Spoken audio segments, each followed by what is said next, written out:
jumping into another episode of the Talkin Solutions podcast and jumping over to the continent of Australia in this episode as I'm sitting down with the founder and CEO of Terran Industries, Evannah Jayne. Evannah, thank you so much for coming on the podcast. It's a pleasure to have you here.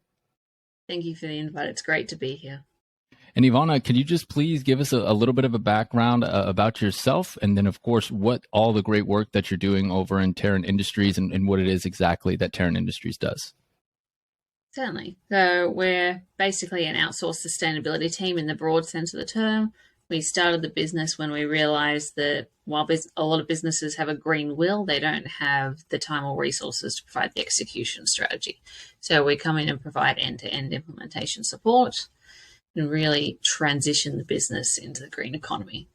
For me, I've always been sustainability minded, and when I entered the workforce in my early 20s, I realized that a lot of other businesses didn't have a clue.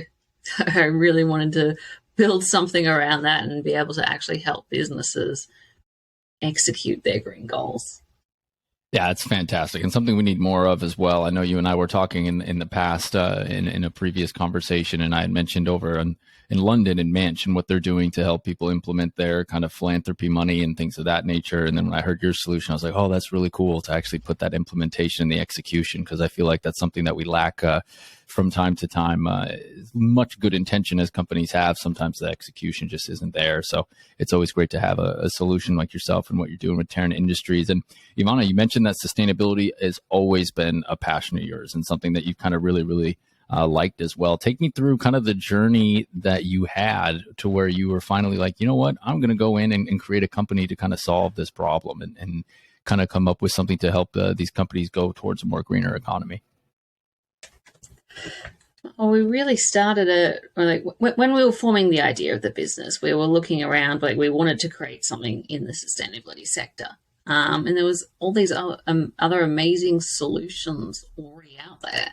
Like lots of eco-friendly product replacements from like your basic needs to like your wind-powered freight ships, for example. And circular economy was coming around. There was a lot of implementation solutions provided, but it was really came back to the gap that we found really was businesses trying to find these solutions. I mean, you Google sustainability, there's hundreds of thousands of results, and some of these solutions are so niche you'd never find them unless you knew they existed. We really created the idea around it started as almost a procurement platform, but it just evolved into more of that because there was a lot of it out there that you couldn't put on a platform, or you couldn't just it's more strategy and execution rather than simple solution. So that's where we evolved into something more of a full outsourced transition team. Interesting. Yeah. And I know a lot of your clients and the companies that you work with have to do a lot with the supply chain as well, and kind of what you do there in terms of making quite literally that circular economy go and making sure that, import, exports, all that type of good stuff is good. And then, of course, just getting products and goods and things of that nature as well.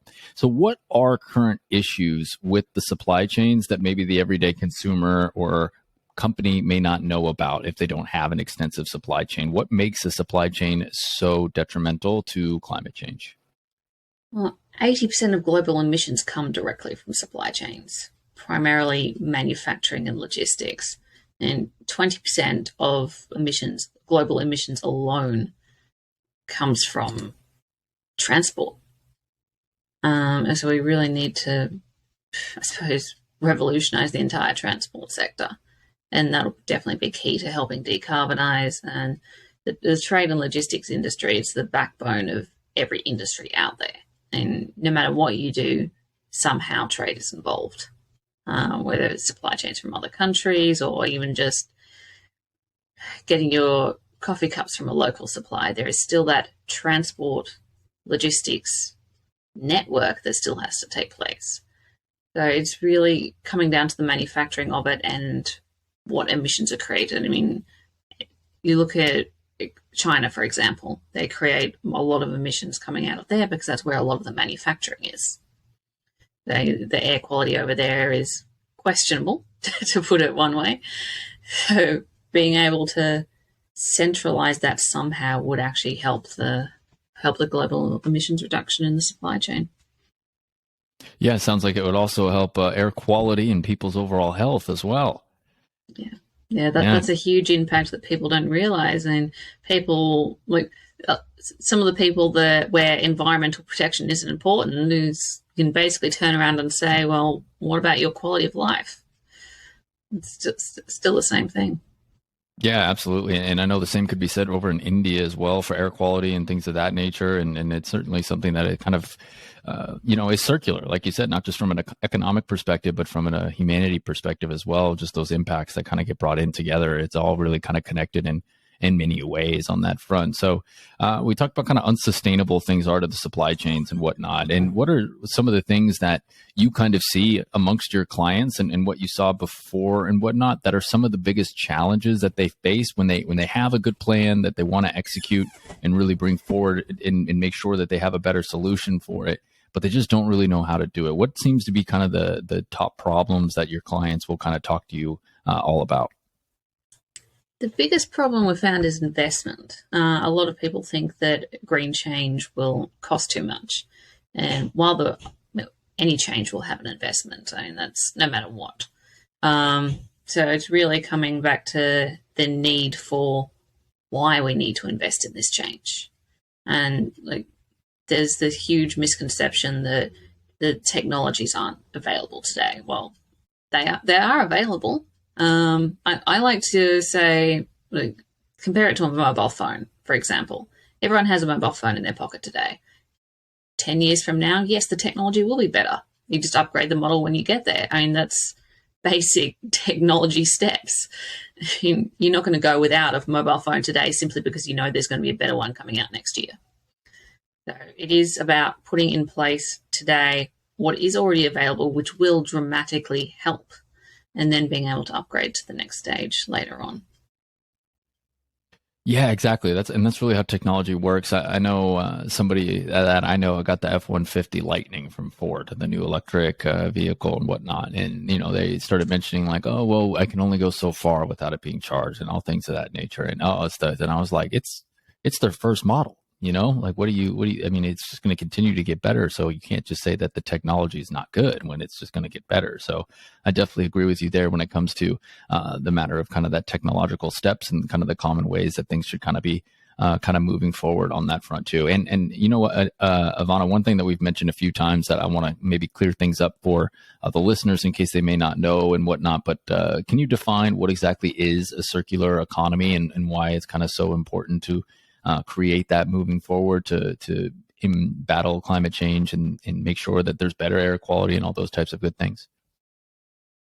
To start with, we need to look at, you've got circular economy, but what is it? So let's take a step back and have a look at what is a linear economy, because a linear economy is what we currently have, which is made up of make, take, dispose, repeat. So nothing gets reused. You buy something from the shop, you use it, and it goes into landfill. And circular economy is really about changing that and swapping it around. In the longer term, circular economy will ultimately replace recycling. To make it, I suppose in a way of putting it, a circular economy is endless recycling. But you take that because recycling today is still you recycle it one or two times and then it still ends up in landfill. The idea of circular economy is that there will never be anything going to landfill. You'll always be able to reuse the material asset in one form or another, whether you make it into a brand new product or integrate it into something else solution. But either way, it's kept out of landfill, so all materials are kept in use in a circular fashion. That's really great and interesting on that front, that there's kind of no, if you will, expiration date at times. It's kind of like a self-imposed expiration date that we kind of put on ourselves then to say, oh, well, it's done. We don't want to reuse it because we don't want something else that somebody else used or whatever. And now it's kind of changing it. So how much of that do you find when you're talking about it, when you hear the investment concerns about the money, right? And then you concern about how much that costs. And then how much of all the things that you do for your clients has to do with the education in terms of kind of explaining to them how important that circular economy is, like you just mentioned, and saying that, hey, it's not going to cost a bunch of extra money like you think it's going to be. Yeah, and the investment will be the key, absolutely. And being able to educate as well is a huge important step. And another thing, when I entered the workforce, I realized there were a lot of people out there who didn't have a basic understanding of sustainability. In some way, it will be a bit of a generational thing, but there's the same with any industry, really. There's always new technologies coming out. There's always new advancements coming out. There's always new research coming out. So to be able to really stay on top of all that research, okay, yes, it's hard. We've got a couple of academics on our team, so we can manage it, which makes it a lot easier. But it really does come down to keeping the basic education out there. So even if they don't need to read every scientific release that comes out, being able to have a basic understanding of the world today is really critical to know for the economy, even to know where to go in the future and what investments to make as to how we're actually going to live peacefully and with good quality of life moving forward. Yeah, I think you said something there that really interests me. And it interests me because of a recent book I read and things of that nature. And that book is called How It Really Works. And it talks a lot about the supply chain. It talks a lot about our material goods. It talks a lot about manufacturing. It talks a lot about kind of all those things as well on that front. And I would be curious, in your professional expertise and just, going about everyday life and things of that nature as well, how, I guess, misconceived is what people think how the world kind of really works in terms of supply chain. I think a lot of people, when they think of supply chain, they just think import, export, they think landfill recycling, and all that. Like, how much more complex is it compared to kind of what maybe the average person might think? Because I know when I read this book and I was learning all about, what was being used with carbon and steel and aluminum and plastics and all those things, I was really surprised at how in-depth everything was that was connected versus what I just kind of thought, like you said, and maybe that's what I'm supposed to think because it's a linear economy we live in, versus kind of just you get something, it gets built, it brings it over, but yet this has an effect here and here. So I guess what I'm trying to ask, long-winded question, but what I'm trying to ask is just how much do you find that people may not actually know how the world actually works, even from a business perspective with business owners you talk to? I think that the world is a lot more complicated than anyone really thinks. I mean, you take your basic products that might have been imported from overseas. That's one step backwards. Before that, where was the manufacturing facility, and then the logistics from the manufacturing facility to the distributor? Before that, where did the material supply chain come from to get to the manufacturer in the first place? Are those imported from another country to get to the manufacturer, to get to the distributor, to get taken to overseas to send out to the end user? Supply chain is extremely complicated. And a lot of the time, unless a company is very transparent about their materials sourcing, and a lot of them are now, a significant amount are now moving forward to that transparency. It is what a lot of consumers want these days. That it is coming back to sometimes the honesty of the original supplier back from the materials sourcing. I mean, it depends where it came from initially. How do we know that material wasn't sourced using slave labor? And not every time will that company be transparent as it moves up the supply chain and then gets to the end user.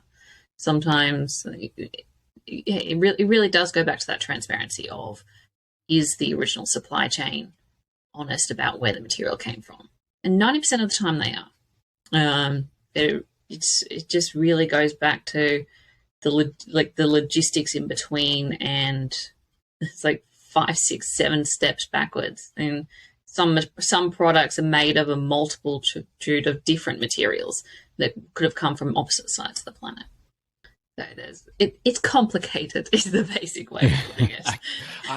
I find it really fascinating, really, especially because of the current issues that we're having now with the supply chain and getting goods, and the cost of goods are high and all of that type of stuff. And, you hear everybody around you complaining about how priced it is, and they can't understand how it could possibly just go. And in my head, I'm like, I guarantee this person probably can't even explain the first step, but now they even get the product going, And so I find it really interesting on that, and something that I've been wanting to learn a little bit more on. But I would love to dive a little bit more into how you make the supply chain more circular, and how you make it more green, and how you make it more sustainable moving forward as well. So you told us a little bit, about what Terran Industries does, but I would love for you to kind of just take us through kind of a mock or kind of step-by-step of that first interaction with the potential client, and then kind of taking you through the onboarding process and kind of maybe how that looks to a certain degree of how you serve your clients to provide those solutions effectively to the challenges that these companies face within their supply chains and other ways through sustainability.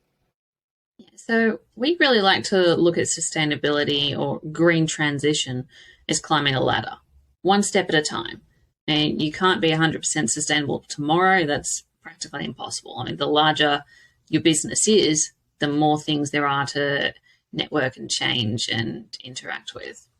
So usually the first thing we like to do, we'll go in and see where they are on their sustainability journey, what they've got in place, what their current supply chain is, and what their current emissions output is. There's quite a few software platforms out there that once you plug in and set up, it'll measure your emissions output for you. So depending on the software as well, it might go back and track your entire supply chain use on available data. And those are a really good place to start, because then we take that data and use that to further implement solutions and projects further down the line.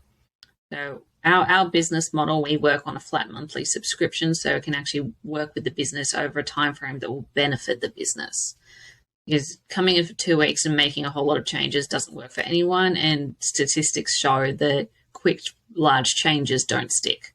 So working on that open timeline allows us to really work with the business and further implement strategies and solutions, starting with the small ones and working up to the larger ones, or working on new projects.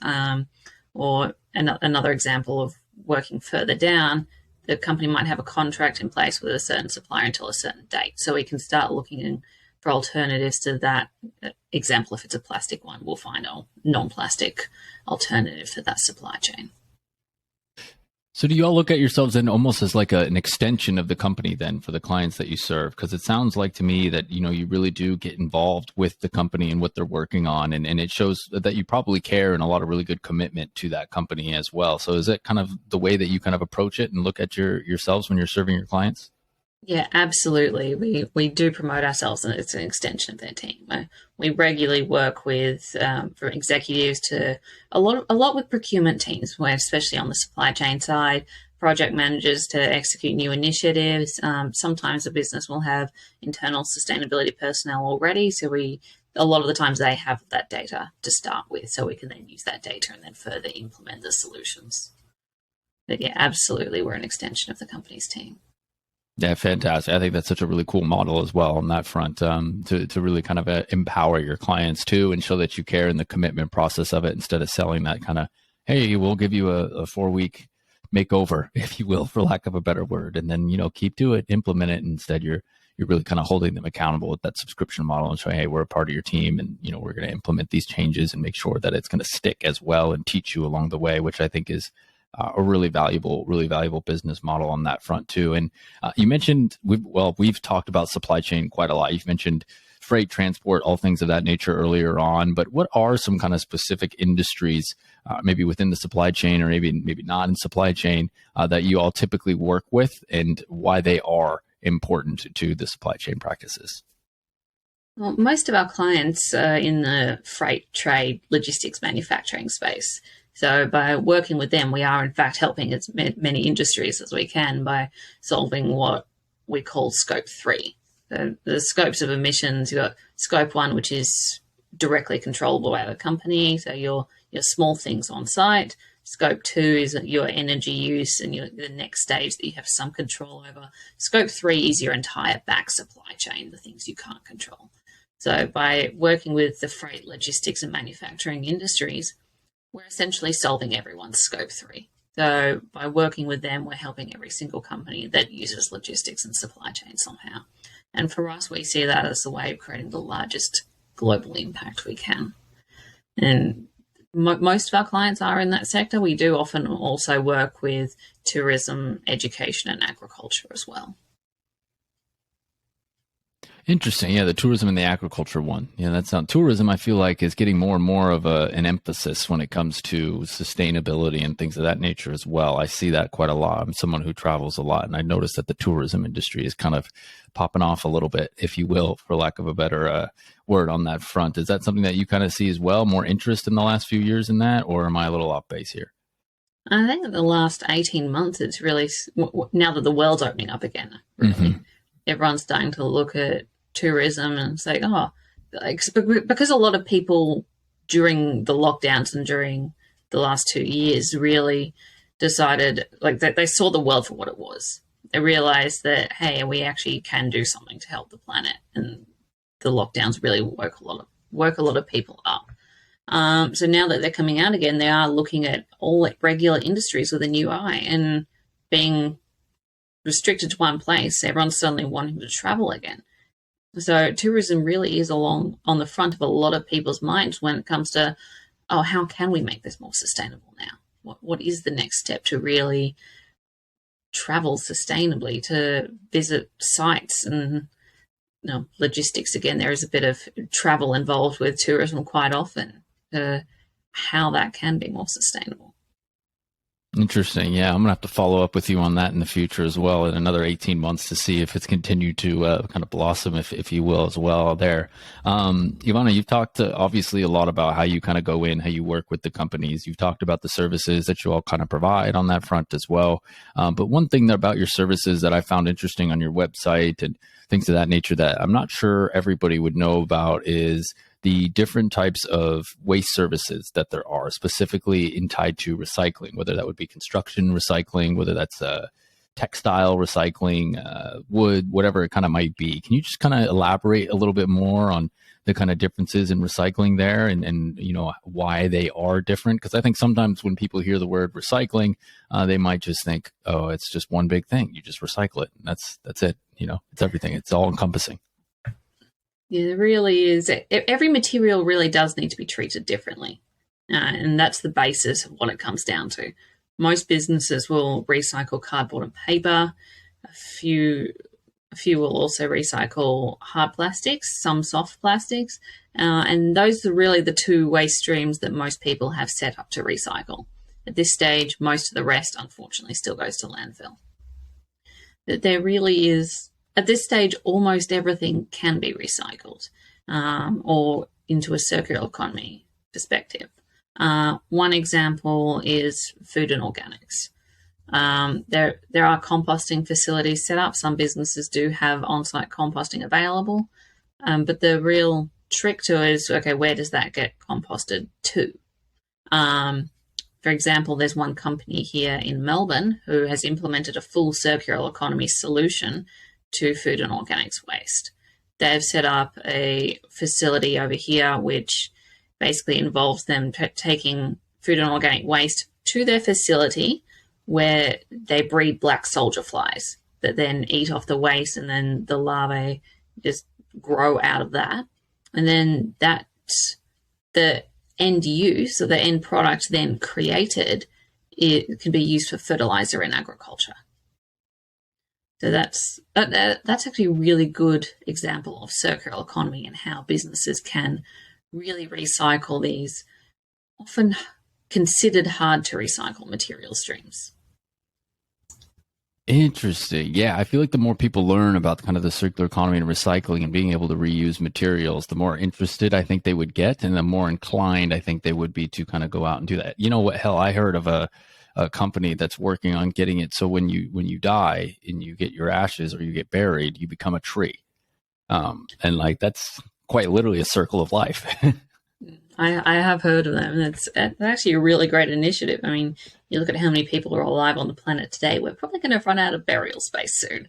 So, not a bad idea to replace it with a tree, right? Exactly. I am all for that solution. Absolutely. Yeah, I found it really interesting, and again, and that the reason why I bring that up is because I went down kind of that rabbit hole that we're talking about now in recycling, and I stumbled upon it, and I was like, oh wow. So I do think that once people learn about it, they'll be able to kind of go through and start to implement more of those practices, even at a local level, through a business level, through a corporate level. I want to talk to you too a little bit about how a company right now. So say that there's a company where they're listening, the founder's really interested, they want to be more sustainable with the way that they interact within their company, and then also the way that they get their goods and things of that nature and their products. What are some tips that you would give them to begin with creating kind of like a sustainability roadmap so that they can start to efficiently implement it? The earliest stage, it's really good to just see where you're at, and we're starting to provide a self-assessment quiz so businesses can see where they are on their journey, and then both them and us can use that data to further implement solutions. But it really comes down to small things first. Small little eco-friendly product replacements, like your basic cleaning materials, your basic office equipment. Instead of going down to the store and buying another pen, most, like 99.9% of pens are made of plastic. So there are other alternatives out there if you just know where to find them. So those little product swaps at the beginning can make a lot of difference. The next easiest step is to really set up some kind of software solution that can track your ESG, can track your emissions output. And that data really provides the groundwork for any knowledge moving forward, any strategies moving forward. Those simple things are the best first steps to make. Yeah, it makes sense just to really assess where you're at and reassess what you're currently doing in ways that you can actually optimize and improve kind of on your own before really getting into maybe more of the complicated supplies and chain stuff and things of that nature as well. I think, yeah, you're right. That's a fantastic first step on that front too. And what are some challenges that you all have been facing, recently when it comes to your own business and your own kind of, whether that would be, attracting new clients or kind of getting your messaging out there, or, educating your clients or potential clients about the fact that, hey, you don't need all this investment to do so, to make these changes on that front too. So what are some challenges that you've kind of faced as a founder and then as a company as well with Terran Industries? Well, we are a new company. We're only 2.5 years old at the moment, so a lot of our problems or challenges at the moment are really still gaining that traction. So if you are interested, reach out. It's really, one thing we've really found is the scale of misinformation that's out there. Anyone can write a blog on sustainability, but where do they get that knowledge from? Social media is flooded with all sorts of like fossil fuel companies or plastics companies trying to stay relevant. So they twist their language into ways that make them sound green. And it's unfortunate things like that, which the internet is full of. So I know not everyone can really stay on top of everything in sustainability. It is very, very hard. But I suppose the main thing to keep in your mind at all times is to be aware. Or even if you don't know it, just if you see a statistic, compare it, fact check it. And there is a lot of truth out there, but there's also a lot of what we call intentional greenwashing, which really should be avoided at all costs. Yeah, absolutely. I think almost everyone can agree with that in the intentional greenwashing, unless you're in the oil industry, and then that's kind of going to be counterintuitive to your business model, I suppose. But you mentioned that too, and I think that's so important what you just said too regarding the fact that just to fact check things and double check things, because we live in an age of misinformation, like you mentioned. Even something as simple as like, hey, when you're scrolling through and you see a headline, don't just regurgitate the headline, actually read the article. I know that's something that many people, I think, don't do, and that would make a big difference there as well. Evannah, another thing that I wanted to ask kind of within that front too is more about this one, more a personal question kind of about yourself. What have you learned the most about yourself as a founder in the 2.5 years that you've been working on this solution and on this problem, and, working with a team, growing with the team, working with clients, doing all that type of stuff? What's something that you have found interesting about yourself that you may have learned? Very good question. What have I learned about myself? I suppose really how quickly my knowledge grows would be an interesting way of one way of looking at it, I guess. I mean, I've always been sustainability minded. I've always liked to be able to keep up with the information that's available. Like I'm an avid reader. I've got literally thousands of books. I can't keep up with them at the moment, but that doesn't stop me buying new ones. Give me some recommendations. Well, I'm a history buff, so if you like history, I've got plenty of recommendations.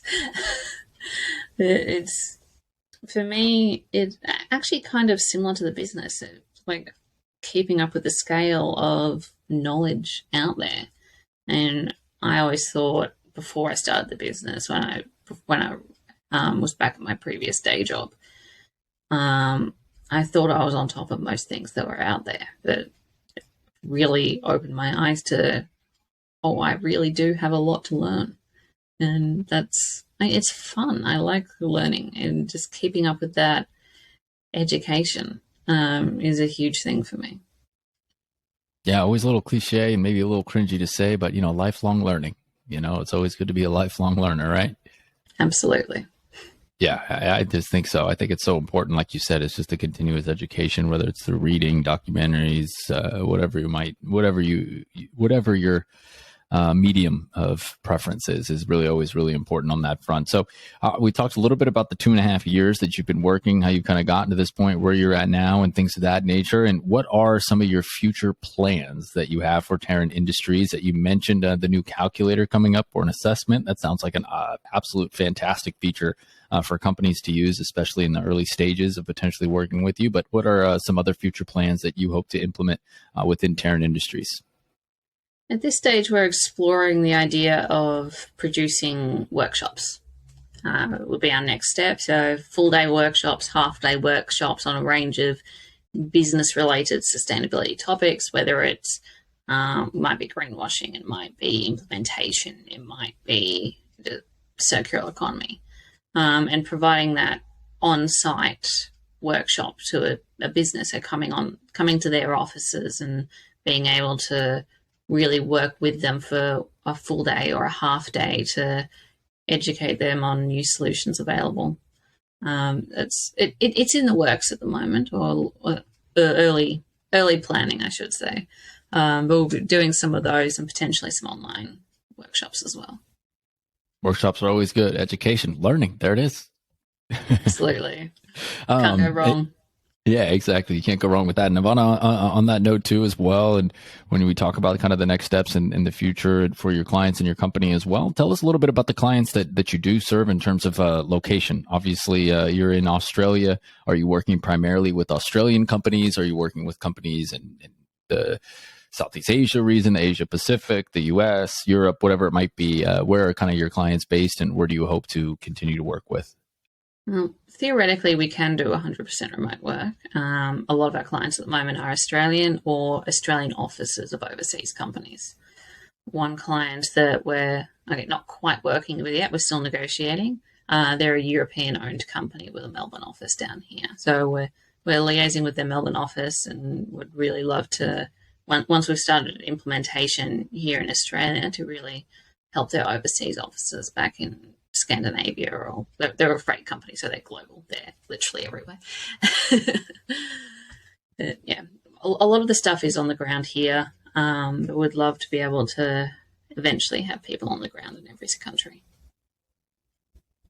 Always the process, right? Little by little, growing that up. It's a young company now. We'll see where you're at another 2.5 years from now, too. And maybe we'll be talking about some of the U.S. companies you're working with, or more of those European companies in that range, or maybe just completely dominating the Australian marketplace. So that could be something as well. So looking forward to kind of learning more and more about that, Evannah. But how else can people kind of find some information about Terran Industries and yourself? How can they follow the company? How can they learn more about the solutions that you provide, and how can they kind of bring that to you? And then, of course, if there's any companies and in executives, leadership positions interested in working with you, how could they do so?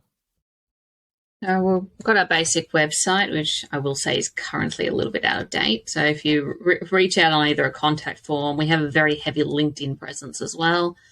We can send you through our info packs. All the current information is really available on there. And then we can go from there and really figure out how we can help you. All our solutions are 100% tailored.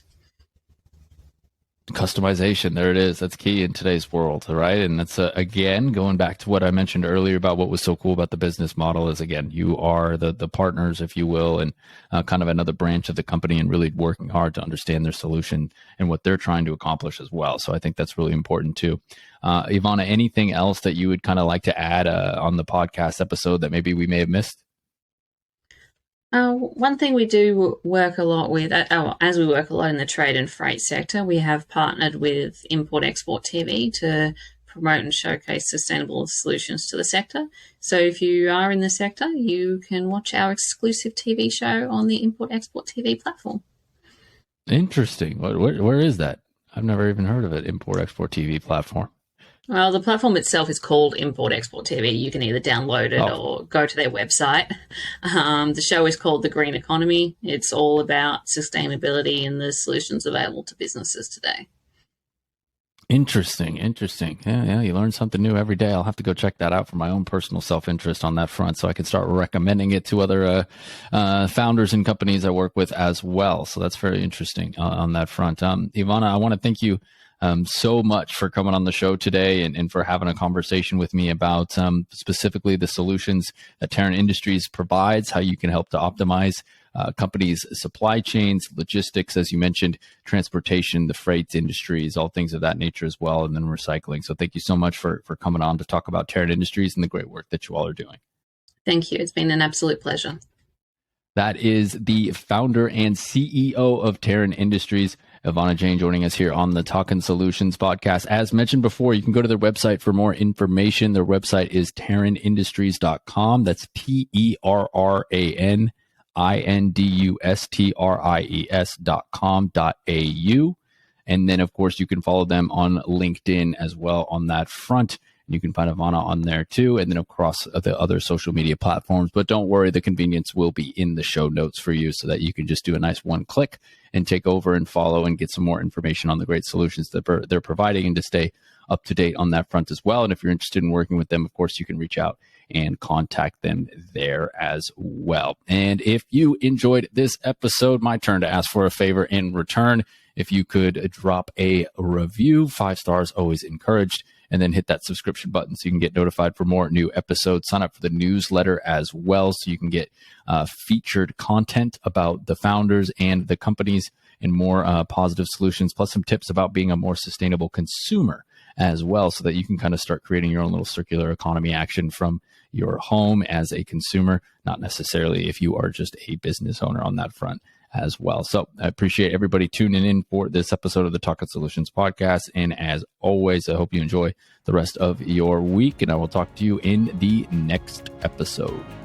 Thanks for listening to the Talkin Solutions Podcast. Tune in every Wednesday for a new episode, and check out all of our guests on our website at cheshtech.com. That's CHESHTECH.com to learn more as we continue our mission of supporting impact-driven founders. Be sure to follow us on Instagram at Talkin Solutions Podcast, and subscribe to our YouTube channel, Talkin Solutions. If you like this episode, I'd really appreciate a review and a recommendation to a friend, as we focus on highlighting these great founders and individuals providing solutions to societal problems and bringing optimism into the world.